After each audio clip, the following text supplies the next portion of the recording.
Hello, everyone, and welcome back to the next episode of StreamTime Sports. My name is Chris Stone, the community lead, joined as always by our CEO, Nick Meacham. Now, Nick, I'm excited because today the roles are reversed. Usually you're the guy that's been out on adventures, but today, or at least for this episode, I'm the one who went on an adventure earlier this week, so I get to share my experiences. I have to say, I'm pretty jealous. It looked like a pretty cool experience. You got to see and check out on the ground, and I saw a lot of people posting about it. So definitely keen to hear more about what you heard, what you saw, maybe what you learned along the way. Well, before we do that, Nick, I have a brief story to tell that would have almost thrown this entire episode into the void. And if it had ended a different way, I would not be sharing this story. At the moment, Steve McCaskill, our technology head, and Will Tubbs are the only two people that know this because they were at the event with me. Our video producer, Dana, when he edits this in about 30 minutes, is going to be very upset with me. Manny, our multimedia director, is going to have something to say to me. So I went to Sky Sports on Tuesday, went to the studios, did an interview with Gary Hughes, who's the director of football. The day before that interview, I had to go to the Sports Pro offices and pick up all the multimedia equipment, so multiple phones, multiple microphones, all these different things, probably a couple $1,000s worth of, equipment. So I'm taking the tube home. I'm on the DLR and very crowded, so I had to put stuff underneath the seat, including my backpack and including this bag of stuff. So I get off the DLR, I'm walking up to my house, and about 10 minutes in, I'm like, oh shit, I've forgotten the recording stuff. So I sprint back down. Fortunately, there's a lady working there. I'm like, hey, about 15 minutes ago, I let this bag on here. Like, I know it's a 1 in a million shot being in London. Is there any chance someone's found it? So she starts bringing out her phone, starts calling people on her walkie-talkie. And then about 10 minutes later, she looks at me and she's like, what's in the bag? It's like, it's a black drawstring bag. There's 2 iPhones. There's 2 this, blah, blah, blah, blah, blah. She's all right. We found it. I was just like, oh my God. Wow. So shout out to Anne-Marie and Nadine working for the TFL on the DLR in particular. They're massive like, hey, listeners of the pod. Definitely big listeners of the pod. Yeah. They're like, the DLR train's currently popular. It's going to be an hour until it gets back. She's like, love, there's a pub just around the corner. Go sit down, have a pint, relax, and I'll have it for you in an hour. So I went, had a pint, came back. So yeah, I wouldn't have shared that story if story had gone otherwise. Don't know what I would have done with the interview, but it's all worked itself out, and we're going to have something to talk about today. It's nice to hear good stories of things actually being handed back, because you obviously hear a lot of negativity, particularly in London of late, with things getting stolen and so forth. I've heard some bad stories of friends in the time. So nice to hear that was resolved, and no wonder it didn't get mentioned to me because it was all resolved prior to that message having to make its way to Sweden. But good to hear that it all worked out in the end. So that's amazing. So we did. It worked out. I had a bird take a shit on me while I was walking my dog the day before, and I'm told that is supposed to be good luck. So I'm assuming that is that good luck that rolled over. Scientifically proven that. Yeah, scientifically proven. So we're back on. I came back from Sky Sports Studios, gave the equipment to Dan, and immediately said, I no longer want the responsibility. I'll explain later. And he's going to find out when he edits his podcast. Oh, that's hilarious. I think even better that Dano's going to find out by listening into this. Well, it's either that's really good luck or bad things happen in threes. So it was going to be one way or the other. So good luck it is. That all worked out. So now that we've gone over there, because I had to share the story, I had the opportunity to go out to Sky's campus on Tuesday. They were hosting a preseason Premier League kickoff event, a little bit of setting the scene. These are some of the things we accomplished last year, and these are some of the new things we're going to roll out this year. All the senior leaders were there. Jonathan Litch, the managing director of Sky Sports. I may have messed up his job title there, but he's the top dog when it comes to Sky Sports. I mentioned Gary Hughes. Chief Sports Officer is Jonathan Litch. Chief Sports Officer. There you go. Yeah, I love that. Well, it's one of the Chief of Sports. It's a great title. Great title. Particularly of Sky Sports. Like if it was Chief Sports Officer of Sky, would get it, but I think it says Chief Sports Officer of Sky Sports. That's a bit of a mouthful. I'm not going to try that 3 times fast. We had Gary Hughes, who I interviewed, and you'll hear from later in this episode, the director of football. Also had sort of the head of product there, kind of talking about some of the new features, the Sky OS system, Sky Glass, and rolled out some of the features there. And then Steve Alford, who's the director of Sky Sports News. Basically, they all gave a rundown of different things that you can expect this year. And even though she didn't speak, the group CEO of Sky was there. So, big dog in the house. And they also had Micah Richards, Gary Neville, and Jamie Carragher. They're head talent when it comes to commentary. We're all there to do a separate session. Got to go into the actual studios where they recorded everything. I don't think anybody will be shocked to hear. Really incredible experience, very professional. Everything was super well done. And given it was probably one of the hottest days of the year, thankfully the air conditioning was on super high blast, which they say is intentional because of all the lights. It gets really hot in there. So yeah, it was really good. Lots of things going on. Have you ever been to the Sky campus before? What do they call it? It's like it's known as Skyberia because it's so far away. That's what Steve said. Else. Yeah. No, I haven't. I've driven past it before, and I've always been intrigued to see what it's like. You just don't know with studio setups like that. You know, we've been to like Turner Studios in the US, and sometimes it's just a big lot. Sometimes it's like no frills, and other times you can go to a place like that, and it's a really impressive setting or somewhere in between. So no, I haven't had the chance to go out there. I've always wondered what it looks like. Yeah, I mean, I only saw a small portion of the campus because the sports section's kind of got its own dedicated building and studios. But obviously, Sky is not only just broadcaster, they have the whole telecoms business. So there's different areas there, the research and development center. So I only got to see the one small portion of it, but like, I think there's something like over 5,000 people on that campus in terms of how many people are working there. So yeah, it was really impressive. Everyone there, super professional, super well-spoken. So yeah, it was just today, this is actually going to be a bonus pod. The Premier League kicks off on Friday, August 15th. That's when this pod will kick off. So just a little bit of a preview on things you can expect from a Sky Sports perspective, because they did share some numbers, and those that haven't been following, it is going to be kind of a monumental year for Sky, at least in terms of the sheer amount of content they're going to be delivering this year. Yeah. Yeah, it's a super interesting time for a number of reasons around what the Premier League's doing. It's the new rights cycle kickoff, and with Sky is the primary partner for that, and to see how they bring all that content to life, because obviously one of the big things, and we've talked about it before, but for those that are new to it, is the UK is so unique with its 3 p.m. blackout that it has for all those games. And what they've done as a result of a couple of reasons, but what they've done is they've moved loads of games off the EPL calendar and schedule out of that 3 p.m. slot to make them available through Sky, mainly through Sky, out of all partners, which completely transforms the ability to watch the Premier League than where it was 4 years ago, and also might be a precursor to that inevitable blackout being taken away, or the 3 p.m. blackout inevitably being taken away, depending on how you want to phrase that.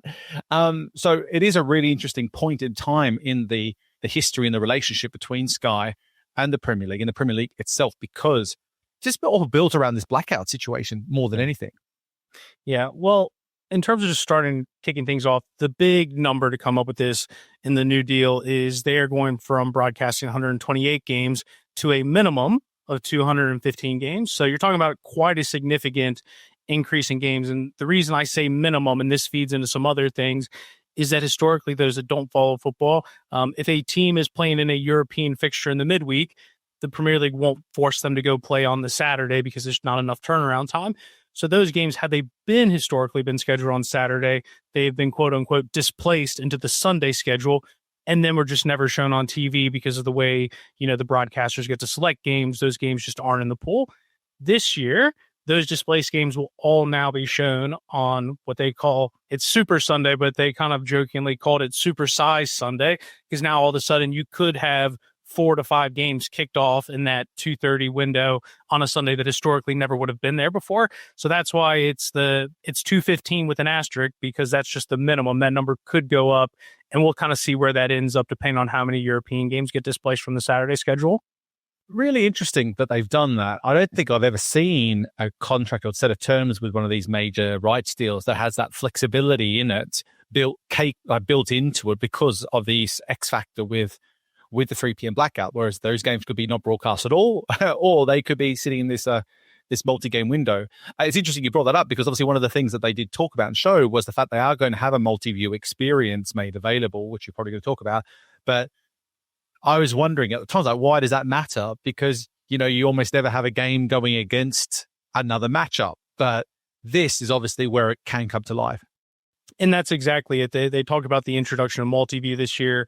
Gary speaks about it with me later on as well. And they almost refer to it as an NFL Red Zone Light. Obviously, the packages are a little bit different in the sense of football's stop and go. You can more easily go in and out, where football's a little bit more fluid. But They also won't have someone like a Scott Hansen that's going to be a singular voice kind of going back and forth. It'll be pulling in the audio and the commentary from each individual games, and they'll have someone that will see, hey, if there's a penalty kick up, we need to bring this up on the big screen. So it's not going to be an apples to apples remake of the Red Zone, but it's going to be a very similar package where either you have the choice to go across the multiple different Sky channels and focus on one game, or you can have the option to do the multi-view. So yeah, that's exactly where they're going to roll that package out, is on the Sundays when they have those displaced games, which we know inevitably that is going to happen given how many Premier League teams happen to feature, whether that's Champions League, Europa Conference, and so on. Who do you think should be the Scott Hansen of the Premier League if they were going to do one in the UK? And which so it could be really viable next cycle if those caveats come into place. So they release 3 p.m., remove the 3 p.m. blackout, or they put more games back into that slot. Who do you think will be best placed? Best placed, or who I'd be most entertained by? Oh, both. Give us either or. I'll take either. I've got no idea. To be honest, I've got absolutely no idea. Probably Roy Keane, just because he's just hilarious. Just to hear him just kind of yelling and giving his thing. So like he my favorite, just because like I just find him to be hilarious, even though I think it is intentional. He also does a really good job of delivering it in an unintentional way. I can't remember the guy's name. This is probably a more boring answer. Well, I'll give you a boring answer and a more entertaining answer. Oh, the entertaining answer would be Micah Richards, because I just think he'd be absolutely all over the place and it'd be quite comical. He'd just bring the energy any time something was happening. The two obvious ones that stand out are Jeff Stelling, who does Super Saturday or did Super Saturday. I don't know who does it anymore. I've not watched it in years. And obviously Gary Lineker, but his match of the day background would be an absolute professional step into that, just as long as they've got the depending on what rights and stuff are available. But I don't think that's good. We won't see that happens. Let's see if that happens anytime soon. I've never seen the MLS version of neither have I. That. And I think I would love to see some video of that. If anyone has access to that or has a clip somewhere that they are listening, please send it across. Otherwise, I might have to do some searching after this. Yeah. So that's going to be rolled out as a new product. One of the other things that they were talking about from a product perspective that I think is interesting, not that it's necessarily groundbreaking, but it's good to see them introduce, is they'll now have features if you show up late that you can start from the beginning so you don't miss anything. But the other thing they said they were going to commit to is having full game replays available within minutes of the match finishing, which I've spoken about before. For me, with DAZN and NFL Game Pass, one of the biggest features for me is having access to full game replays. So the fact that they said that they're going to commit to that and, kind of do it, they said really within minutes of a game finishing, I think it's just a nice feature. Particularly they used a great example for parents who are going to be busy on a weekend, something like that, being able to have that replayability. It's a little thing, but I think it is something from a viewer perspective, it is really positive. And then the other thing worth mentioning, we know Amazon is no longer doing the Christmas coverage that they used to do around Boxing Day, which is obviously a very jam-packed schedule. They don't have exclusivity over the games around the festive period, but they do have the return of Boxing Day and other games around there. So you're going to see more footage or more coverage around that period. So that's always, I think, been a nice block of time to have. And obviously, they'll also be driving people to the World Darts Championship. So it's just sort of continuing to house more and more content around that festive period. And also, it'll be the first time match week 38. For those that don't know, the last game of week of the season of the Premier League, all games kick off at the same exact time. So that way you can't sort of try to strategically play your way into the final spots. They're actually going to broadcast all those games individually, and you're going to be able to choose which game you want to watch. And that'll be a first time feature, which, I think would be great for everybody, just given how crazy that is to think that there's that many games played and only one of them is going to be featured. Now you can watch any game you want on the last game week. Sounds interesting. Definitely making a lot of changes from season to season by the sounds of it. So it'll be interesting how they can pull this off. 215 games is extraordinary number to be made available through primary broadcast production. That's the thing. Like sometimes more games are available and sometimes it's lost on people. But to have that full breadth of broadcast, the Sky Sports touch on those broadcasts, it means it's a pretty major investment. And that's probably why Sky was able to push back on also on the EPL, which is what I expected to have happened, and not pay a correlated increase in media rights fees, because they're going to have to put a lot into production on this. I think one of the interesting things now with this change is my theory is that Sky didn't really want or need more games to their package and to their offering. because they had the core, they had the what do you call the core rate, the majority share. So if you are a football fan, you will buy Sky Sports in that market, no question. But more games probably wouldn't lead to more subscriptions for them. They had such a strong hold of that. So now that they are opening up all these games and adding all these extra investments into producing more ways of interacting with it, I'm just curious to see how much actual impact it can have with subscriber numbers. Normally, if you saw a broadcaster take on so much more content, you would do it under the guise of we would expect an uplift in subscriptions and so forth. But here, I don't think it's really under the same guise. Well, interesting. That question did come up and Jonathan Litch did answer it, which was basically around there. And he explicitly said Sky is a growth business when asked, is the acquisition of all these rights about retaining existing customers or is it about trying to attract more subscribers? And he explicitly said Sky is a growth business and we are looking to grow the business and we see football as a core part of our strategy to do so. And that's not to, he didn't say that as a way to negate the impact of retention, but he was also very clear on saying like this is a growth business and what they're trying to achieve. Well, it makes sense now because I think what would have taken some time for them to work out with the EPL is the right mix. Because now by moving so many games out of that 3 p.m. slot, it also means that more games will be available in non-traditional windows, which means that those fans are perhaps always season ticket holders to Championship, League One, League Two competitions, teams might also have a higher interest in buying subscriptions now because they are able to watch more games and have access to more games than they were in the past. So I don't think there's a subscription uptick play here, but they haven't had to invest a lot from a rights perspective to have that opportunity. Instead, they've made investments in perhaps adding more interactivity, more value to a subscriber. Well, speaking of that, we've talked about the uptick of Premier League games. It's actually nothing in comparison to the uptick in games from the ELF, which is the Championship, League One, League Two, which they're going to show over 1,000 games this year from the EFL.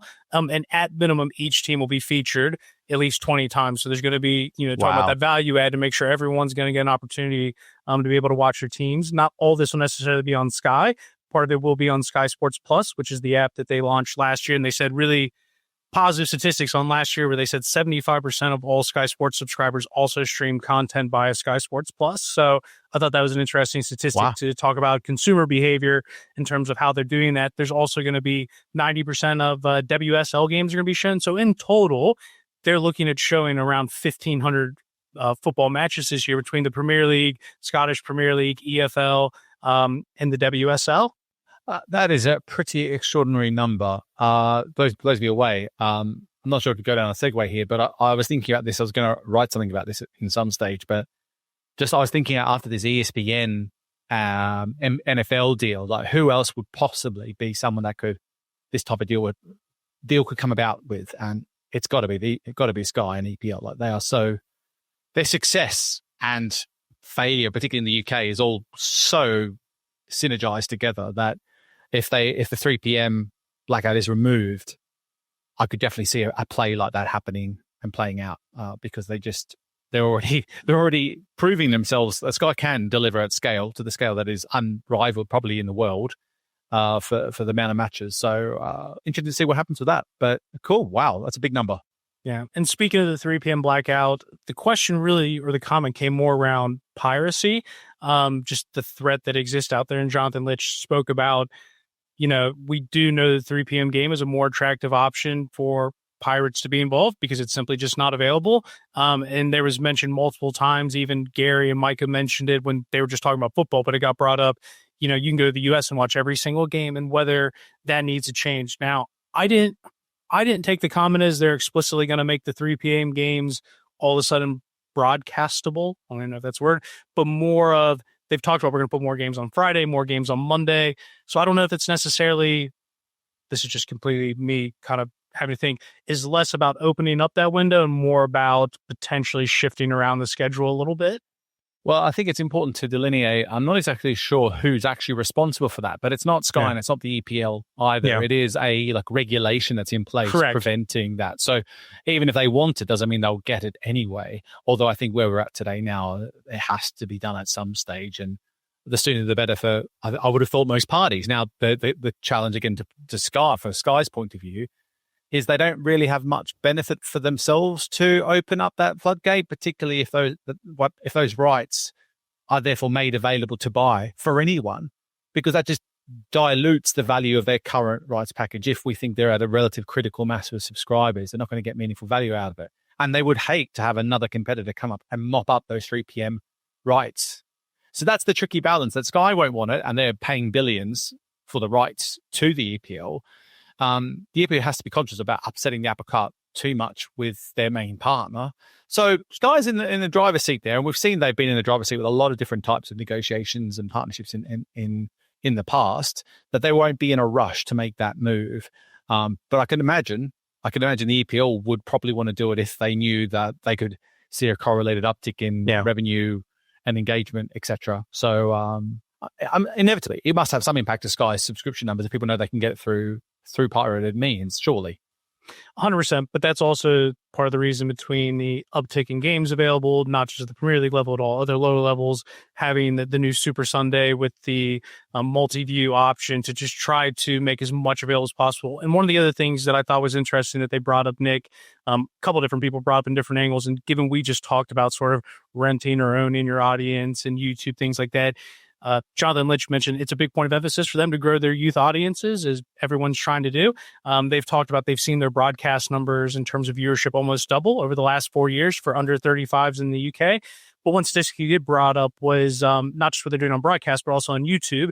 I'm assuming the statistic comes from usage in the UK, but they've said they're the number one sports publisher on YouTube, reaching 5 million under 35s every month. So I'm imagining most of the other stats were UK focused, but I thought the fact that they felt the need to make that a point of emphasis, they're talking about some of the other bits. And then Mark Alford from Sky Sports News talked about, it was a really high number, Nick. It was something like 2/3 of all mentions of the Premier League on Twitter included the handle Sky Sports News, which I'm sure has to be people are quote tweeting things, responding to things. It was a really high number. And I think it goes to talk about sort of this renting versus owning. Does everything have to be on your own platform? It seems like Sky is very comfortable with saying, we know there's stuff happening off our platform that we want to be around, particularly for those younger audiences. Oh, that's some very interesting numbers there. Nice work, Chris. I would say the whole youth thing, I think it's always a bit of a metric that keeps getting talked about for different reasons. Like a broadcaster wants to show that they're reaching younger audiences from an advertiser perspective. They want to show that they are viable and relevant to all sorts of different potential consumer brands to work with. And also monetization through YouTube. You can sell ads directly to platform. So I know that many broadcasters are looking at actually monetizing YouTube more effectively now by actually selling direct to advertisers, not just through their own channels. So that might be why they're talking a bit about that in that sort of setting, I would imagine. Yeah. And then the last bit, just to flesh it out, because it's not just all about live sports, and we talk about some of the stuff there on social. Sky Sports News is expanding their coverage. There's going to be the introduction of new shows. They're going to take place across the week. One of those includes the Premier League Friday show, which will be hosted by Roman Kemp. Those that don't know, a famous radio DJ for Capital FM. So definitely comes from a different football background, but I think that is also intentionally part of the strategy of attracting a newer, younger audience. They're also introducing a Sky Sports Fan Club TV show where they're now going to have content creators from all the different clubs. Basically, I think they now have a content creator from all 20 clubs that'll be able to come on, give feedback. So again, this is more this creator-led approach, and they're also partnered with a company called Finalysis, which is basically a platform people can engage directly with, give player rankings, give confidence ratings on the manager's decisions. And some of that feedback from Finalysis is going to be brought into some of those different shows. So even they're trying to flesh out what they do on the non-game days, and they're taking a little bit different approach with some new hosts that don't necessarily haven't historically always been, in the mainstream broadcast for sports, and then bringing in this Finalysis app along with the fan club show, changing up some of the content they're doing. So it's, as much as it's easy to focus on the sheer amount of games that are being covered, they've also made a total recommitment to the amount of coverage that they're going to do, the different types of content they're going to do throughout the week. So they're going all in. Let's put it that way. They sure are. Wow. Great work, mate. That's a lot of good insight packed into about 20 minutes there before we jump into the conversation that you had on the ground. I think what I'm really interested to see just how things evolve, not only from Sky's perspective, but also what we see other teams do, the teams themselves, whether they do continue to grow on platforms like YouTube and other social media channels and double down on that. I saw some interesting stats the day from WC Sport in a report that they produced, and obviously they are helping clubs, teams, rights holders, publishers, etc., create content. And there's something like a 76% jump in vertical videos year on year. Like, that's an extraordinary number, and nearly 1 million videos generated around the EPL coverage for those that have rights to it. So there seems like a huge increase and boost in that non-live array of content also being generated at the same time. So with all that, alongside this extra exposure of more matches, lead to a real big increase in fandom, because you think Premier League, it's pretty much the pinnacle of fandom in many countries in terms of how it's followed. Can it go even further with all this extra content being pumped out, or is that just correlated with what expectations are for audiences these days? Like, is the expectation there is just more? Yeah, well, I didn't get the statistic written down, but they did also mention your point, new vertical highlights, because they talked about, we know our users do not like to flip the phone sideways. So they've even talked about this year they're going to introduce more vertical video highlights. So it was all included in there. And like you say, after this, we're going to hand things over to myself with an interview with Gary Hughes as the director of football.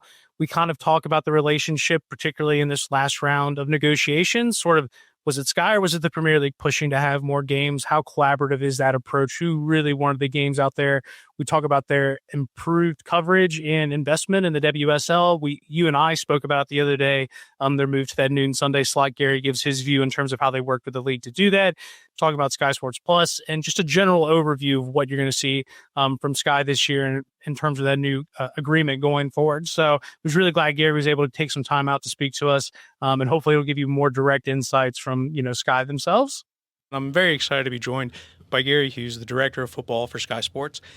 And where I actually want to start, Gary. Hi, Chris. I know I have some business questions. Okay. But for me, just on a day-to-day work basis, how exciting is it to be able to, this is my first time ever at the Sky Sports studio, so how invigorating is it to get to walk in and see the studio? Because I imagine you're a football fan, so just being able to sit in there every day.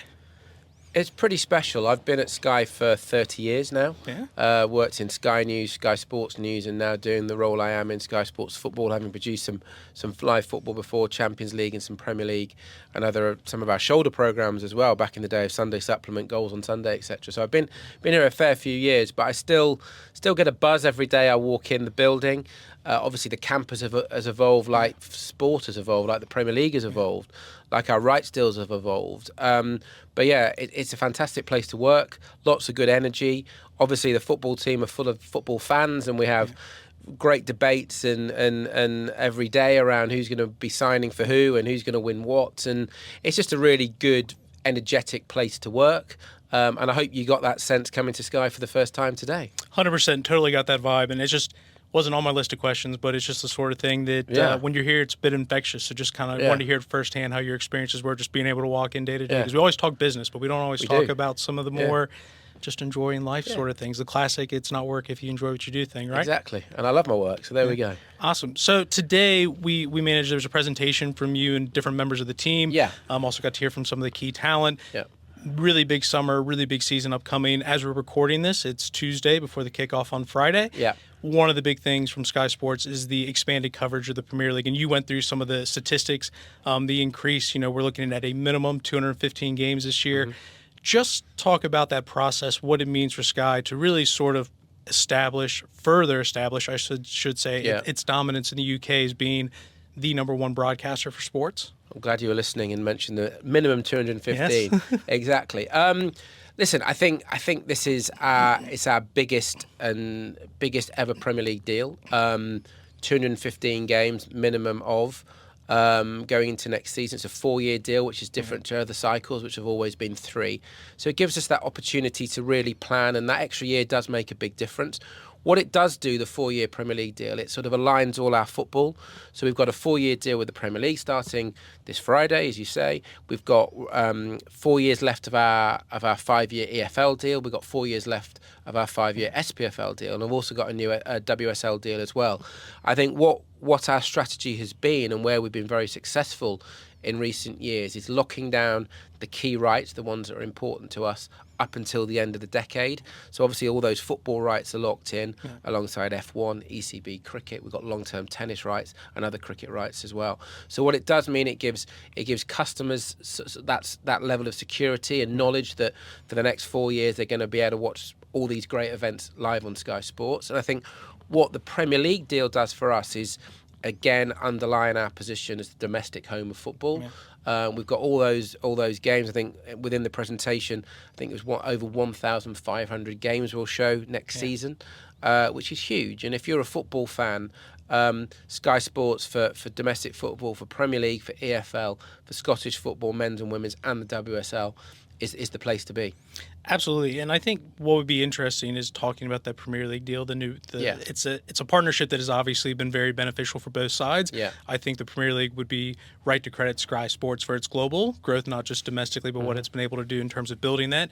When you're having that conversation, just be curious with the expansion of the coverage. Is that something that you guys are working on mutually, talking about expanding the coverage? Is that something you're pushing for, the Premier League's pushing for? Like, how does the collaborative nature of that tender process work in terms of expanding that coverage?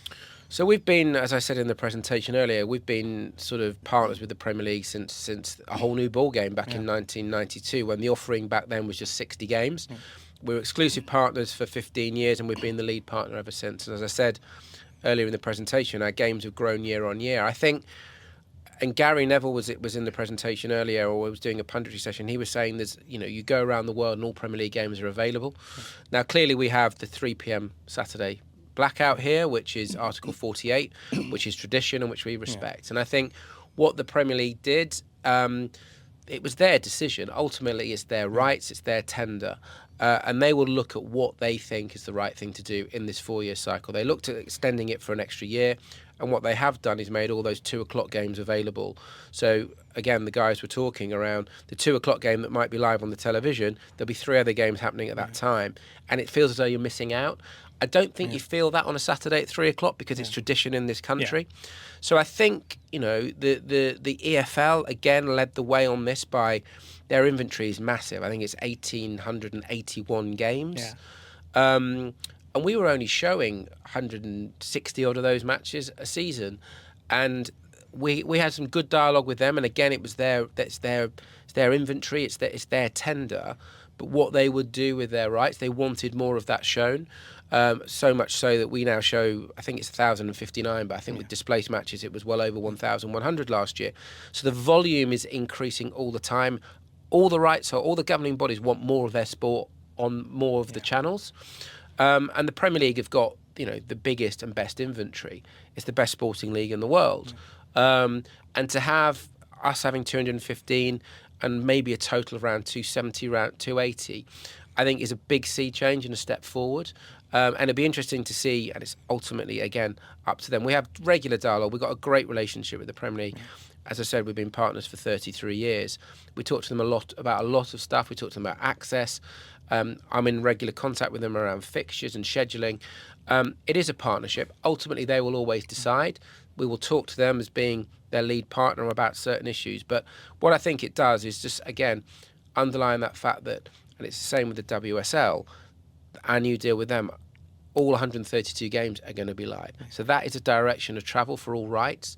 And I think the Premier League have made a really good decision this year and this cycle going to the volumes that they have. Yeah.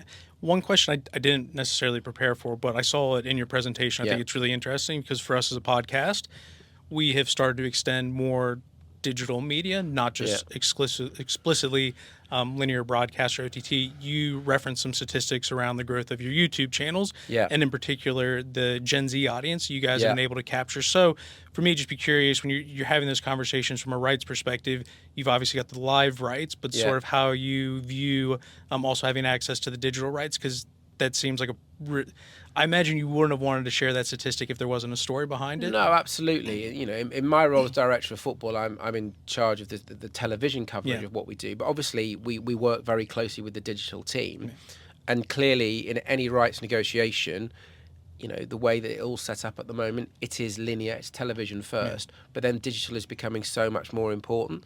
So we would, very rarely, and we would always want to do a rights deal where the digital rights are attached to that as well. And we have got those clip rights. Digital is massively important for us.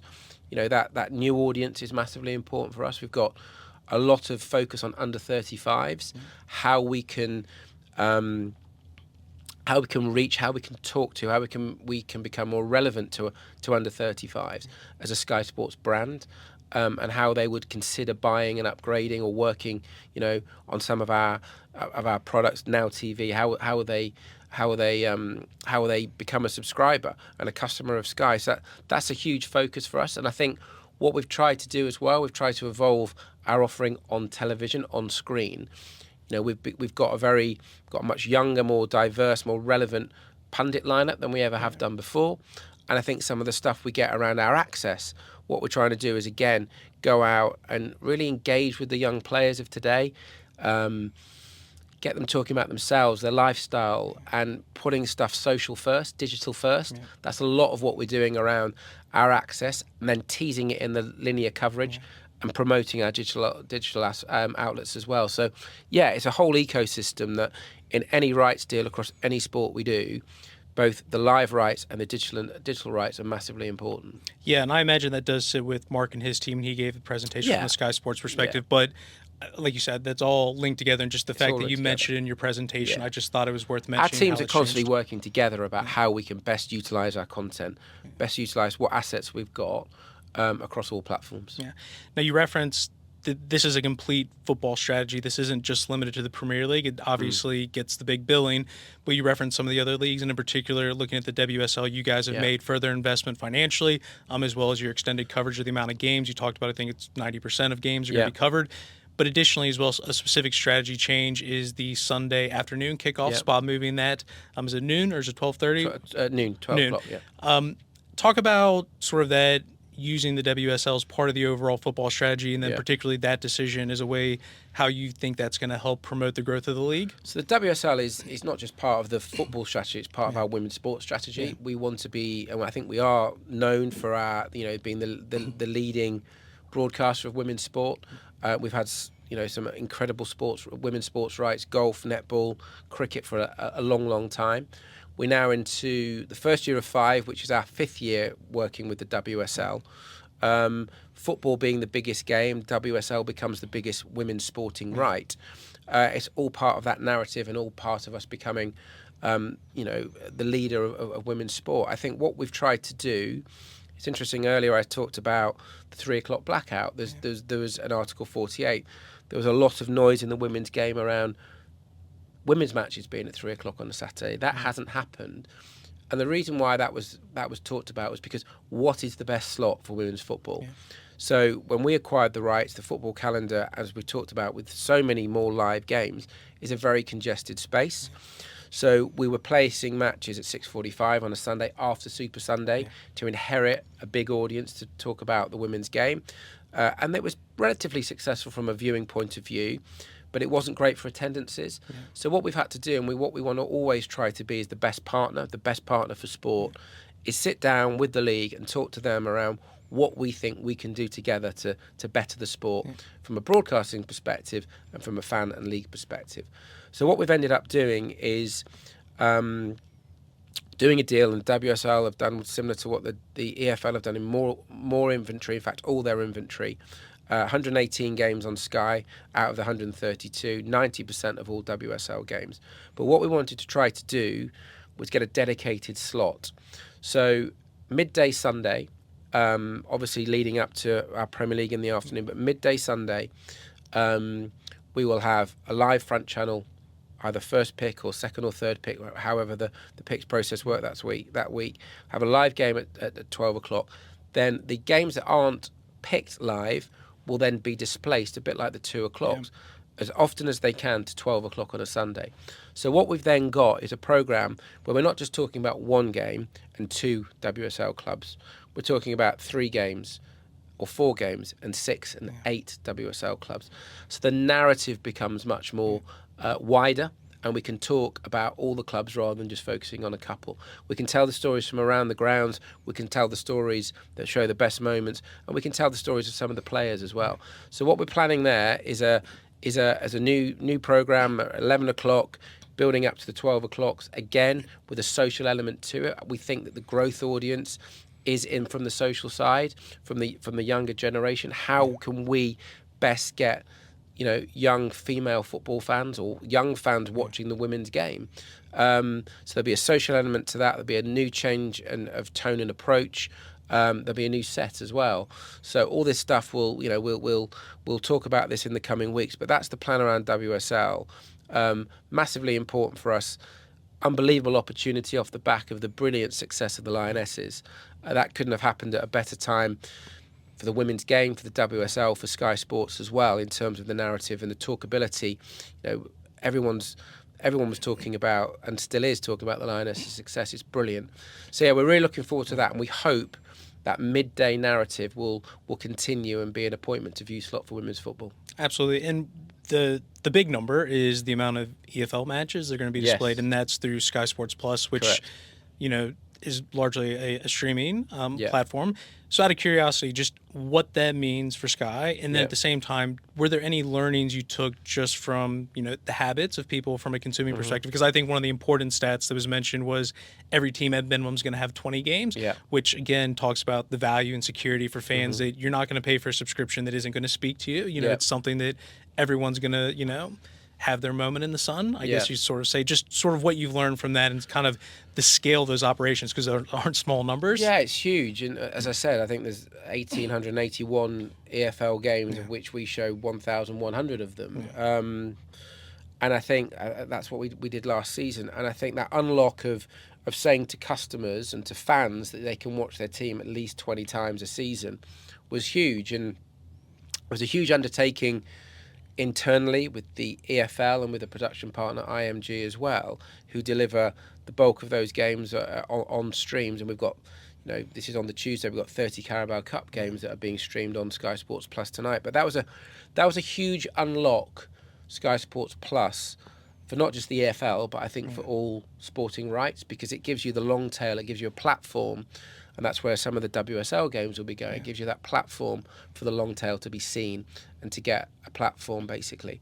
So the learnings were huge operational, huge technical, a whole new streaming platform. We clearly have our front games. And again, it's about promoting that appointment to view slot, 12:30 on a Saturday. For us to have 7 EFL games available, Championship 3 there, League 1 2, League 2 2, to have that narrative of talk about the whole league. And I think the EFL deal as well, it meant that we were talking more about League 1 and 2. Obviously the Championship is massively high profile, some big clubs in there, but some big clubs in League 1 and 2 as well. So we doubled our inventory from I think 19-20 games to 38 in League 1 and 2 front channel games, but then you've got so many more available as well. So again, that was a huge unlock, and I think the learnings there were some teething problems.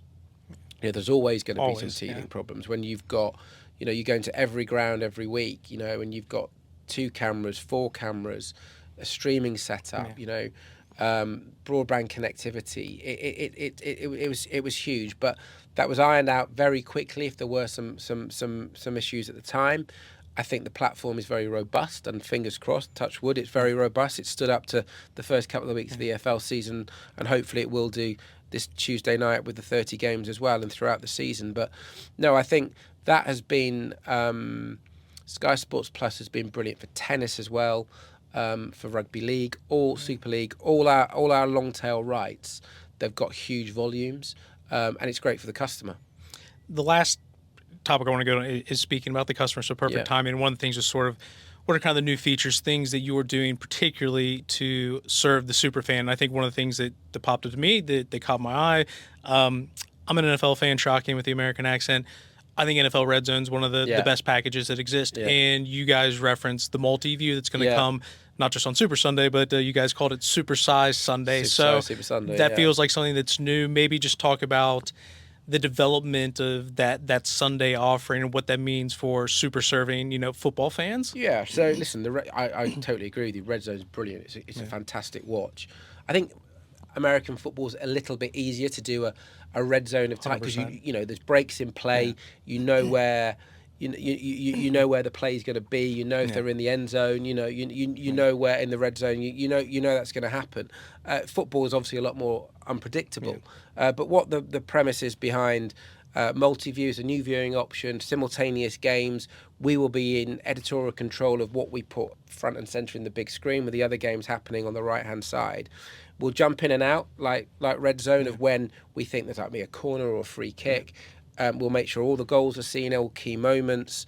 And again, that is just how we're trying to evolve our offering, customer experience. They can all watch their individual games on separate channels, but if they want to watch all four at once, and if you're a Super Sunday junkie and you want to watch everything like that all in one place, that's your place to go.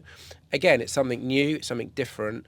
We will do it on those supersized Super Sundays. We'll do it when we've got simultaneous games in midweeks. We'll also look to do it as well around some of our other football. And I think we're always constantly looking to evolve and to innovate. It's been at the heart of what Sky Sports is all about how we can better serve our customers.